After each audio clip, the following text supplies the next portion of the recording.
level. I'm climbing up the ladder while you in need of a shovel. Yeah. Don't give it to me easy, I like a little challenge. When it feels better when you take a little damage. Slow learning, fast earning, stay burning, wheels turning. It's an ongoing thing. What's up guys, Mythical Reaper here, and in this video I will be bringing you some news and rumors about the Samsung Galaxy S8, and I wanted to make this video just to spice up the content a little bit. And another reason is that this phone will be bringing very awesome technology. And with that being said, let's get right into the video.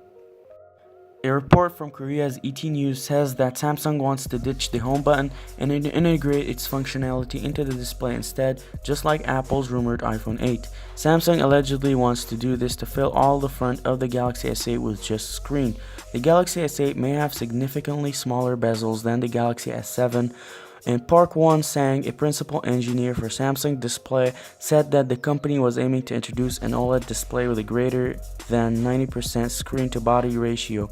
He went on to reveal that Samsung hoped to create a handset with a 99% screen-to-body ratio in the next few years. For contrast, most phones currently have an average ratio of around 80%. But the biggest boost to this rumor's credibility came courtesy of Synaptics' announcement that it had developed a new fingerprint scanner, the Natural ID FS9100 optical fingerprint sensor. What's important about the FS9100 is that it can scan your fingerprint through 1mm of full cover glass, which would enable Samsung to hide the scanner underneath the glass rather than having to embed it in the home button. Synaptics is enabling the elimination of the home button, which is a critical next step to full to bottom, edge-to-edge smartphone and tablet displays. Importantly, Samsung has used Synaptics fingerprint sensor on previous flagship smartphones, including the Galaxy S8, so that makes it more likely that this new sensor will make it to a future Samsung handset. The only possible roadblock will be that Synaptics says manufacturers can sample the sensor from Q1 next year, with manufacturing beginning in Q2. That may be too late for inclusion in the Galaxy S8. A report from the Korea Herald pointed to two variants, 5.7 inches and 6.2 inches. 2017 might be the year Samsung moves to a 4K display, following on from the Galaxy S6's introduction of a Quad HD screen. One report from Weibo suggested that one variant of the Galaxy S8 will use a 4K screen. The main argument for introducing a 4K display is the growing popularity of virtual reality.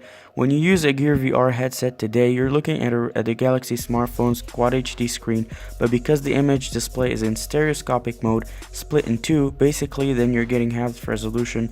Pair that with the fact that your eyes are very close to the screen and pixel density suddenly becomes very important. If Samsung moved to a 4K panel, you'd enjoy a significantly enhanced VR experience, visually anyway, and it's worth noting that the Snapdragon 820, which powers the Galaxy S7, already supports native 4K displays at 60 FPS. Samsung has confirmed that it is working on producing chips with a highly efficient 10nm manufacturing process. This means the transistors are far smaller than those built on the 14nm and 16nm chips used in the Galaxy S7. As such, we'd expect a 10nm chip to be much less power hungry and potentially more powerful. According to Samsung, the new transistor design will mean transistors can be placed on a chip with 30% greater area efficiency, resulting in 27% higher performance or 40% lower power consumption. Manufacturing has already started, with chips expecting to land in smartphones in 2017. In fact, Samsung has already vowed to produce a second-gen version of its 10nm chips in the second half of 2017. Samsung's chipmaking division hasn't announced any partners, but South Korea's Electronic Times believes Samsung will be the sole manufacturer of the Snapdragon 830, Qualcomm's next flagship chip. Samsung will be able to turn around a new mobile GPU with NVIDIA tech inside in time for next year's launch. Far more likely is the rumor that Samsung will use ARM's new Mali G71 GPU in the Galaxy S8. That's ARM's new top-end mobile GPU built on the British firm's new Bifrost architecture. It's a 16nm chip clocked at 850 MHz and offers 40% improved performance and 20% better efficiency than the Mali 880. That's the Galaxy S7's GPU. Here's what ARM says about its latest GPU. The Mali family enables stunning visual for Ultra HD content, and the superior power and scalability of the Mali G71 makes it the perfect GPU for next generation high-end use cases like premium gaming and mobile VR. A leak in late November suggested that we'd see significant upgrades to the storage and memory inside the Galaxy S8 as compared to the Galaxy S7. Sources on Chinese social media site Weibo, a hotbed for tech leaks, claimed that the S8 will feature a generous 6GB of RAM as well as 256GB of storage as standard. Last month, Samsung bought connected car tech firm Harman, which also sells audio products under a number of different brands. The deal, worth an impressive $8 billion, led to rampant speculation that we'd see some of the company's speaker tech debuting in upcoming Samsung products.